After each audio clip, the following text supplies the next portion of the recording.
그리스도인이라면은 복음을 전하는 것은 당연합니다. 자, 이것을 알매도 불구하고 복음 전하는 것이 당연하다는 것을 알매도 불구하고 망설여진다면은 우리는 우리 자신에게 있어서 두 가지를 점검해 볼 필요가 있습니다. 하나는 무엇일까요? 과연 나에게 복음에 대한 확신이 있는가입니다. 과연 나는 복음을 확신하고 있는가? 그것을 진리라고 믿고 있고 정말 그것만을 따라가고 있는가를 점검해 봐야겠죠.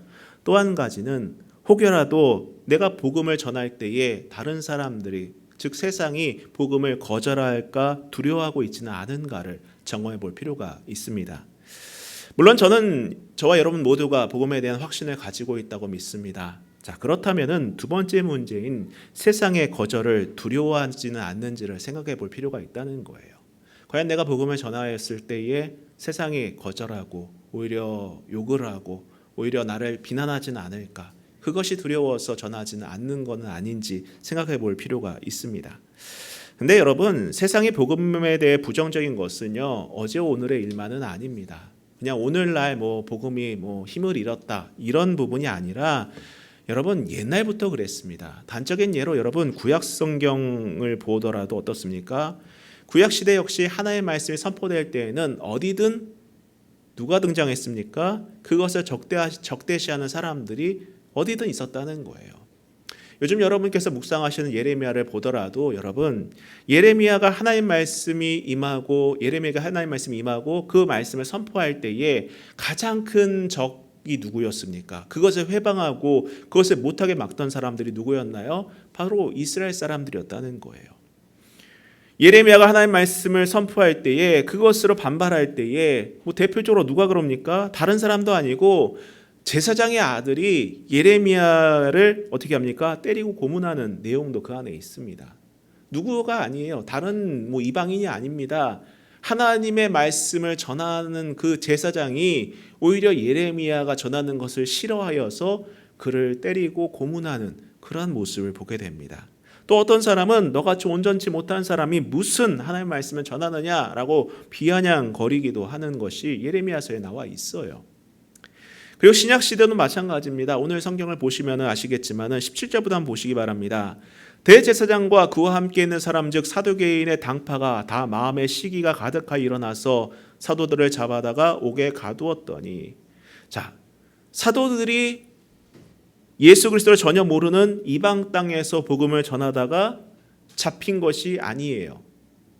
전혀 다른 우상을 섬기는 먼 나라 가서 복음을 전하는데 그들이 그것을 싫어하여서 그들을 핍박하고 가두고 이런 정황이 아닙니다. 그렇다고 해서 여러분 대제사장이 그리고 또 사두개인들이 하나님을 전혀 모르는 사람들도 아닙니다. 누구보다도 하나님을 잘 알고 있는 사람들이 누굽니까? 대제사장이죠. 사두개인들이라는 거예요.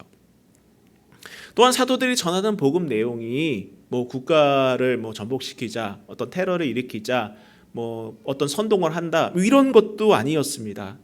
사도들은 말 그대로 하나님을 알고 있는 유대인들 앞에서 복음을 전할 뿐이었습니다. 자, 그럼에도 이들은 시기와 미움을 사고 감옥에 갇히는 지경에 이르게 되죠. 근데 여러분 우리가 여기서 한 가지 확실한 것은 무엇입니까? 이 사도들 안에는 분명한 확신이 있었다는 거예요. 분명한 확신이 있었다는 것입니다. 오늘 본문 마지막 부분을 보면은 예수 그리스도에 대한 증언을 하며 이렇게 말합니다. 32절을 보십시오. 뭐라고 말합니까? 우리는 이 일의 증인이요. 우리는 이 일의 증인이요. 하나님이 자기에게 순종하는 사람들에게 주신 성령도 그러하니라 하더라. 우리가 다 이 일의 증인이다. 우리가 다 이 일의 증인이다. 또 하나님께서 그분에게 순종하시는 이들에게 주시는 성령께서도 이 모든 것들을 확증해 주신다. 뒷받침해 주신다. 이것을 말하고 있지 않습니까? 여기서 베드로와 사도들은 두 가지를 말하는 거예요. 하나는 무엇입니까? 자신들이 이 사건의 증인이다.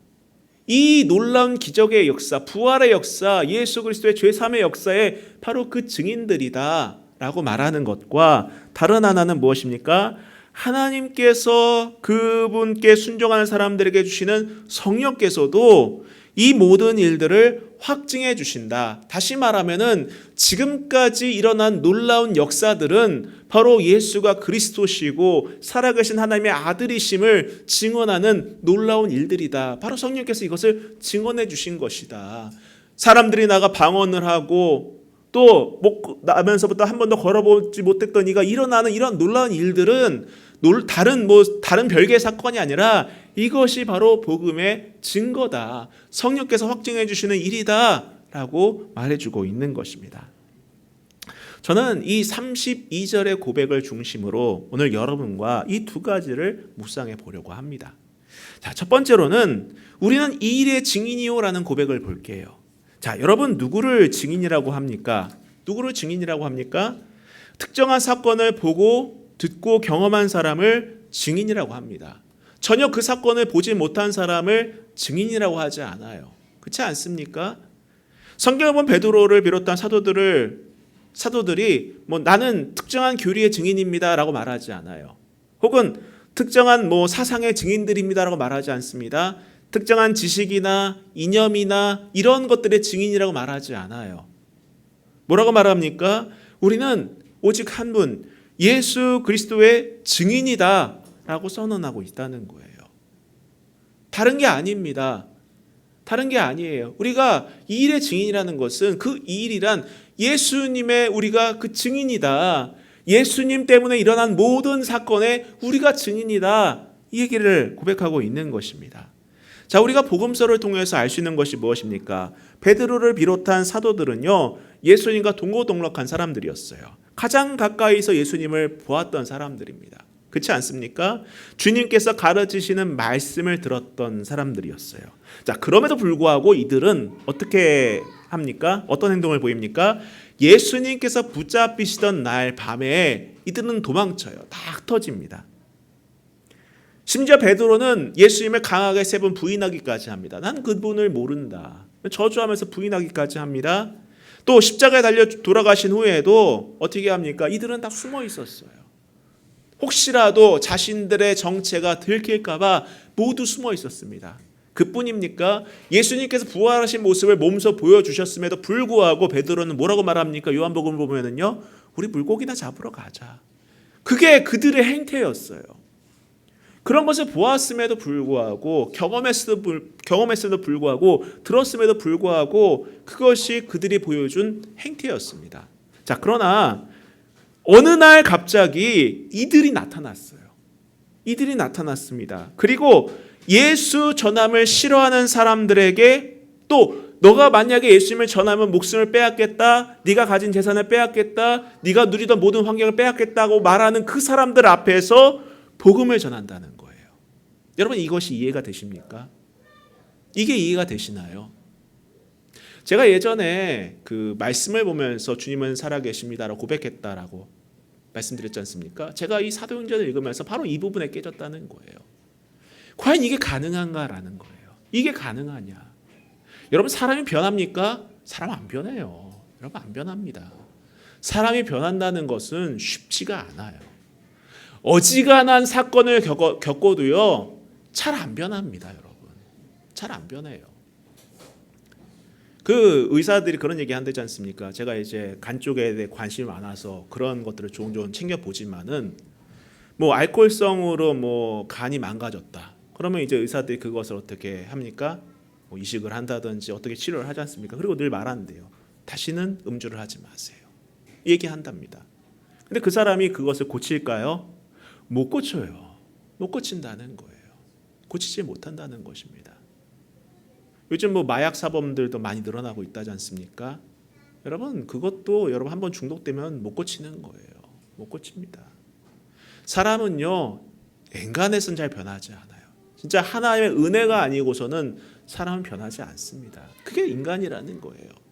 근데 예수님과 동거동락했음에도 불구하고 도망쳤던 그들이, 예수님을 부인했던 그들이 어떻게 갑자기 그것도 자신들 앞에 적대시하는 그들 앞에서 복음을 전할 수 있을까? 확실한 것은요, 여러분, 이 말을 보고 듣는 대제사장과 그와 함께 있는 사람들도 이들이 누구인지 또 어디서 온 사람들인지를 알고 있었다는 거예요. 또 이들이 전하는 예수가 누구인지도 알고 있었다는 것입니다. 그게 중요하다는 거예요. 우리가 앞서 보았다시피 4장 13절에 보면 뭐라고 나와 있습니까? 그들이 베드로와 요한이 담대히 말함을 보고 그들이 본래 학문 없는 범인으로 알았다가 이상히 여기며 또 전에 예수와 함께 있던 줄도 알고라고 기록하고 있어요. 이들은 베드로와 요한을 알고 있었고 예수님도 알고 있었습니다. 자신들이 예수님께 어떠한 짓을 했는지도 잘 알고 있었고 그 상황의 당사자들이었어요. 그 사건의 당사자들이었습니다. 즉 이들은 지금 이 사도들을 겁박하고 협박하고 붙잡고 신문하는 이들은 예수와 함께 있던 줄도 알고 있던, 이 사도들이 예수와 함께 있는 것도 알고 있던 그러한 사람들이었다는 거예요. 예수도 알고 사도도 알고. 근데 여러분 이들은 증인이 아니에요. 증인이 아닙니다. 증인이 아니에요. 이들은 오히려 이들을 적대시하는 사람들, 예수를 적대시하는 사람들이었다는 것입니다. 이들 중엔 대제사장도 있었습니다.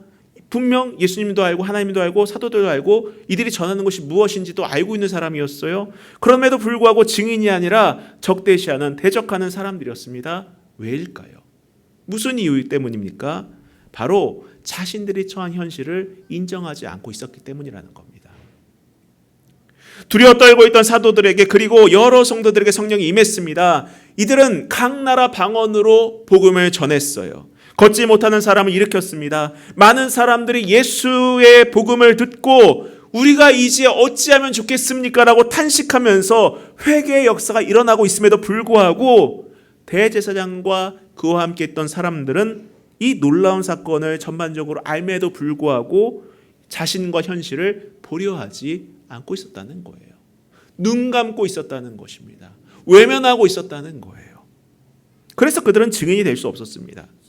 저는 오늘 본문을 묵상하면서 성령 받고 뒤집어진 사도들, 야 어떻게 사람이 이렇게 변할 수 있느냐라고 하면서 놀랍기도 하지만 이 모든 역사를 눈으로 보고도 귀로 듣고도 체험을 했음에도 불구하고 변하지 않는, 자신을 돌아보지 않는 이들을 볼 때에 더 놀랍다는 거예요. 야 어떻게 이렇게 변하지 않을 수 있을까?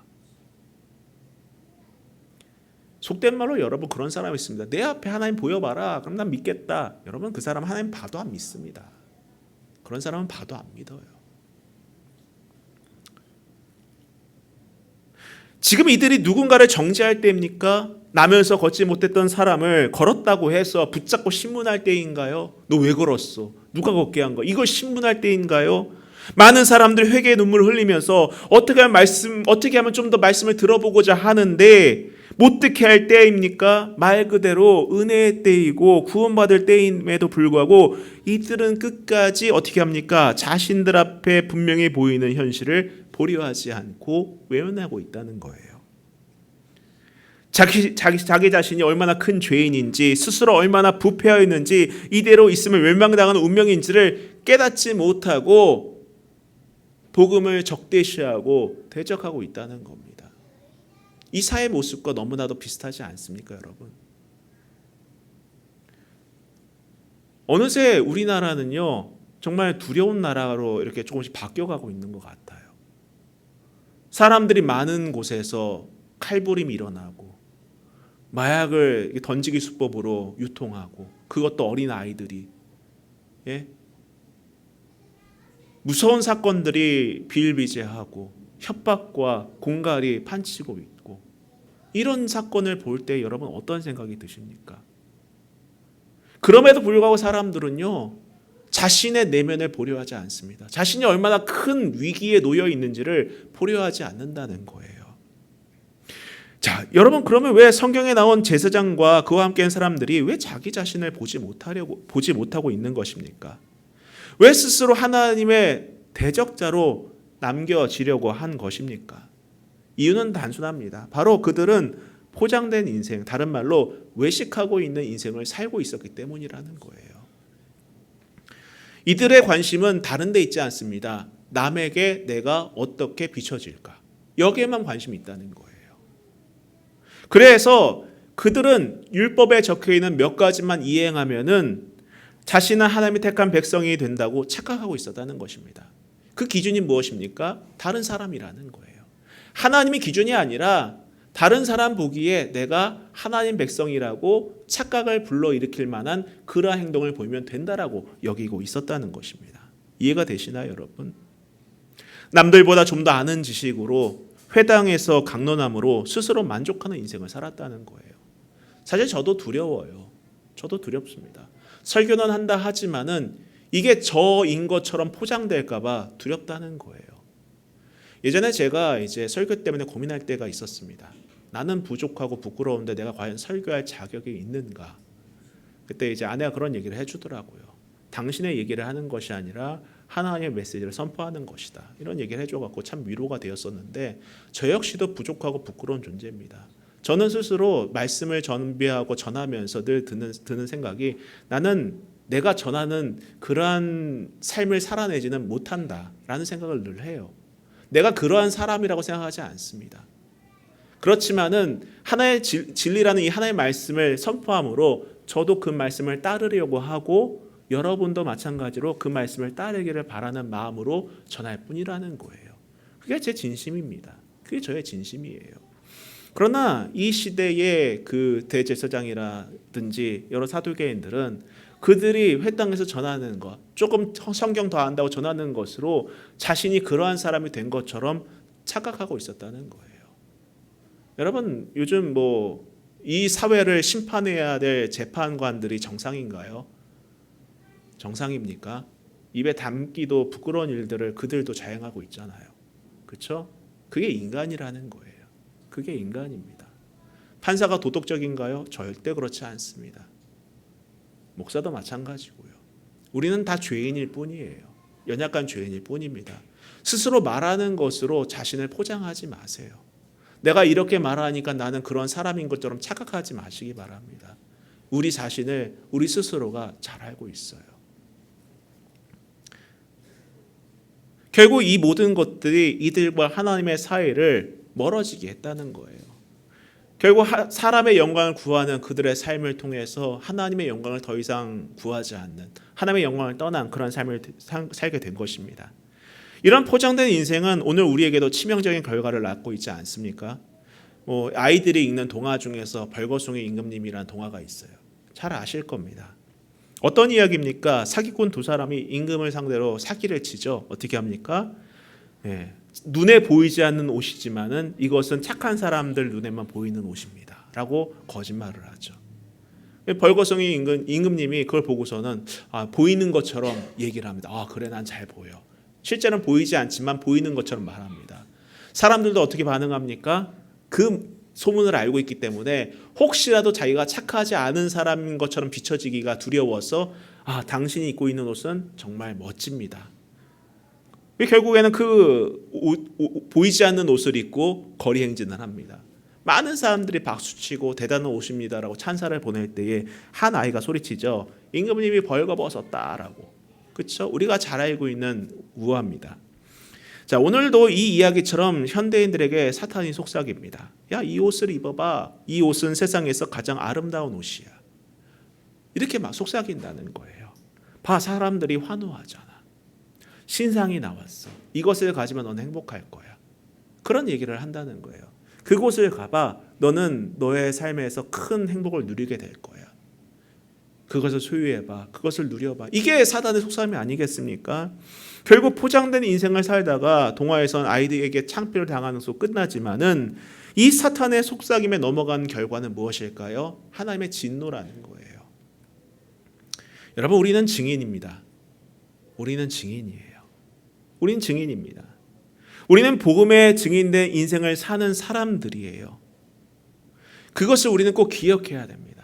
그것을 우리가 꼭 우리 마음판에 새기고 살아가야 된다는 거예요. 여러분, 베드로와 사도들이 이 일의 증인이라고 담대하게 말할 수 있었던 이유는 단 하나입니다. 바로 자신들은 자신이 갖고 있는 그런 여러 가지 문제를 가지고 그대로 예수님의 복음에 마주했다는 거예요. 그들은 부족했고 부끄러웠고 연약했고 배반했고 도망쳤던 사람들이었지만은 그 현실을 그대로 가지고 예수님과 마주했을 때에 이들은 바로 우리는 이 일의 증인입니다라고 고백할 수 있게 된 거예요. 완전해서가 아닙니다. 아무 허물이 없어서가 아니에요. 허물을 가지고 그대로 그분 앞에 갔을 때 그들은 비로소 증인이라고 고백할 수 있게 되었던 것입니다. 성경을 보십시오. 30절 보시기 바랍니다. 너희가 나무에 달아 죽인 예수를 우리 조상의 하나님이 살리시고 이스라엘에게 회개함과 죄사함을 주시려고 그를 오른손으로 높이사 임금과 구주로 삼으셨느니라. 여러분, 이 선언은요, 베드로와 사도들이 단지 믿지 않는 사람들에 대한 정죄라고만 보시면 안 됩니다. 이 말은 바꿔 말하면은 이렇게 표현할 수 있을 것 같아요. 우리의 죄 때문에, 여기서 말한 우리는요, 베드로가 자기는 멀찌감치 떨어져서 너희의 죄 때문이야 라고 말하는 게 아니에요. 여기서 말한 우리에서는요, 제가 포함되어 있는 거예요. 우리의 죄 때문에 십자가에 달려 죽으신 예수를 창세전부터 영원까지 계시는 하나님께서 다시 살리셨습니다. 그 하나님께서 우리 모든 사람에게 변화된 삶과 죄 용서를 선물해 주시려고 예수를 왕과 구주로 삼아 권능의 자리로 올려주셨습니다. 이러한 고백하고 마찬가지입니다. 여러분, 주님께서 우리의 삶을 간과하는 분이 아니십니다. 누구보다도 우리의 연약함을 잘 아시는 분이세요. 우리의 부끄러움을 아시는 분이십니다. 그 주님께서 부족한 우리의 삶에 몸소 들어오셨어요. 우리가 깨끗해서 오신 것이 아닙니다. 우리가 완전해서 오신 것이 아니에요. 죄 가운데 있었을 때에, 사망 가운데 놓여 있을 때에, 그 흙탕물 같은 그 죄의 구렁텅이에 놓여 있을 때에 그 자리로 몸소 찾아오셨다는 것이죠. 그리고 근본적인 문제를 발견하게 하십니다. 지금까지는 모든 문제를 남 탓, 환경 탓, 잘못 태어난 그 탓에 돌렸겠지만 그게 아니라 바로 내 안의 죄 때문이다. 내 문제 때문이다. 스스로 타락하고 부패하였기 때문이라는 것을 알게 하여 주셨다는 거예요. 그리고 그것을 해결할 유일한 길은 오직 예수 그리스도의 십자가 보혈을 믿는 믿음밖에 없음을 깨닫게 하고 계심을 보여주고 있는 것입니다. 베드로는 바로 우리가 이 일의 증인이다라고 말해주고 있는 거예요. 우리는 이 부분에서 다시금 이런 생각을 해볼 수 있을 것 같습니다. 과연 나는 증인일까? 라는 그런 질문 속에서 그래, 우리는 증인이다. 나도 증인이 될 자격이 있다. 이런 고백을 할 수 있게 된다는 거예요. 여러분, 우리는 이 복음의 증인들입니다. 꼭 그 사실을 마음판에 새기시기를 축원합니다. 왜 증인입니까? 이 시대의 사도들처럼 몸소 우리는 겪지 않았지만은 우리는 말씀을 통해서 보았습니다. 들었습니다. 경험했습니다. 그리고 고백했어요. 그래서 우리는 증인이 될 수 있는 거예요. 저 여러분은 증인입니다. 자, 계속 두 번째로 하나님이 자기에게 순종하는 사람들에게 주신 성령에 대해서 말씀해 보도록 하겠습니다. 자, 이 말은 소위 뭐뭐 하더라라는 아니면 말고식의 말이 아니에요.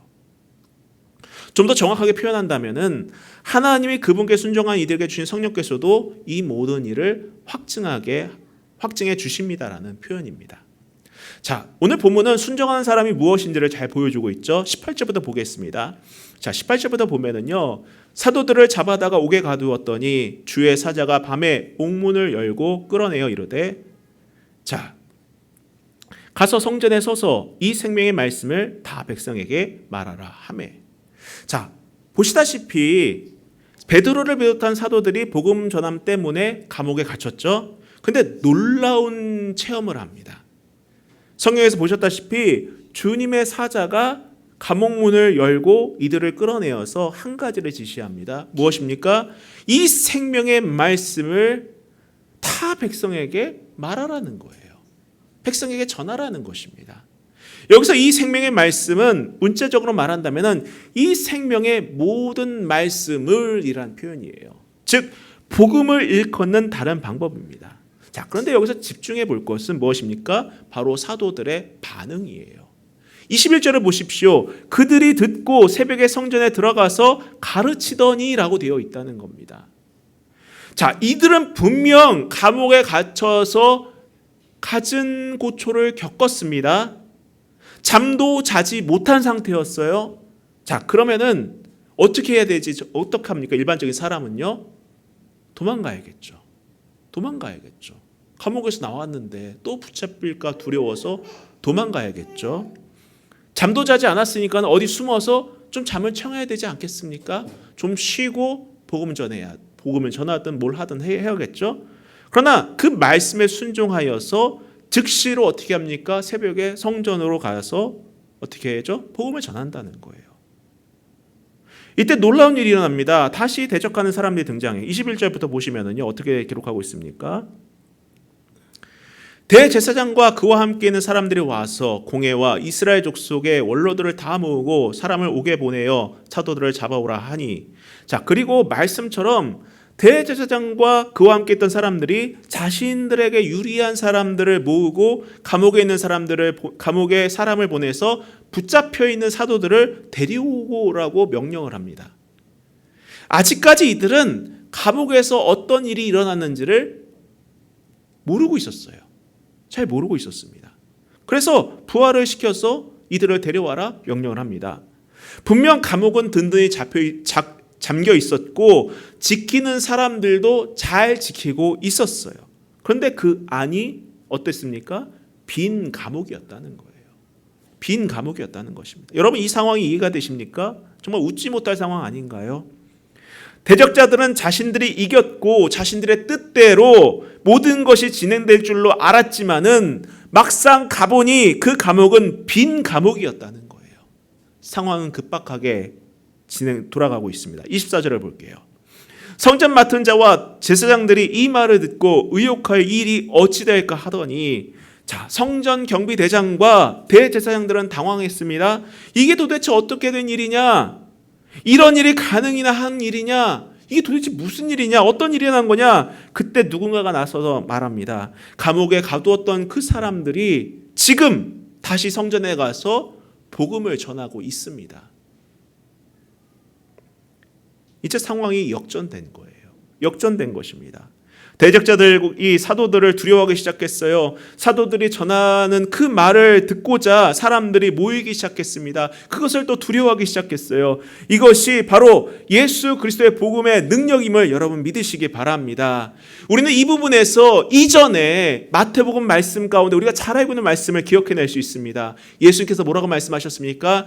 너희는 먼저 그의 나라와 그의 의를 구하라. 그리하면 이 모든 것들을 너희에게 더하시리라. 이 말씀 우리는 이 부분에 떠올릴 필요가 있습니다. 여러분, 예수님께서는 무엇을 먹을까, 무엇을 마실까, 무엇을 입을까 염려하지 말라고 하셨어요. 하늘아버지께서 이 모든 것들이 너희에게 있어야 할 줄을 잘 알고 계시다라고 말씀해 주셨습니다. 그리고 말씀하시죠. 너희는 먼저 그의 나라와 그의 의를 구하라. 그리하면 이 모든 것들을, 즉 너희가 필요로 하는 그 모든 것들을 너희에게 더하겠다. 이 약속을 하셨다는 것을 여러분 기억하시길 바랍니다. 그렇습니다, 여러분. 순종하는 사람들에게 주시는 성령은 곧 우리 안에 생명의 말씀에 대한 순종을 의미하는 거예요. 그리고 그 생명의 말씀을 순종하며 나아가는 사람을 하나님께서는 지켜주시고 보호하시고 그들을 통해 놀라운 역사를 이루어 가심을 우리는 믿고 깨달아야 된다는 것입니다.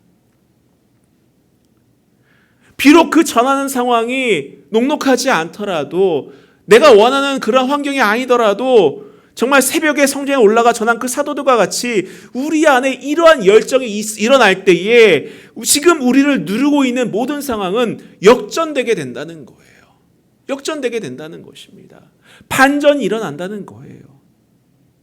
지금 여러분을 억누르고 있는 것이 무엇입니까? 여러분을 괴롭게 하고 있는 것이 무엇입니까? 여러분을 깊은 감옥에 가두고 있는 것이 무엇인가요? 여러분, 문제에만 집중하면 그 문제는 해결되지 않습니다. 결코 해결되지가 않아요. 해결될 수가 없어요. 내가 집중해야 될 것은 지금 이 순간 생명의 말씀임을 믿으시길 바랍니다. 그 말씀에 순종할 때임을 여러분 기억하시기를 부탁드립니다. 말씀 가운데 여러분이 거할 때에 우리 내면에 있는 그 감옥에서 우리는 풀려날 것입니다. 우리를 억누르고 있는 그 문제에서 우리는 노인받게 될 거예요. 여러분, 생명의 말씀은 꼭 붙들고 하나님과 동행할 수 있기를 주님의 이름으로 축원합니다.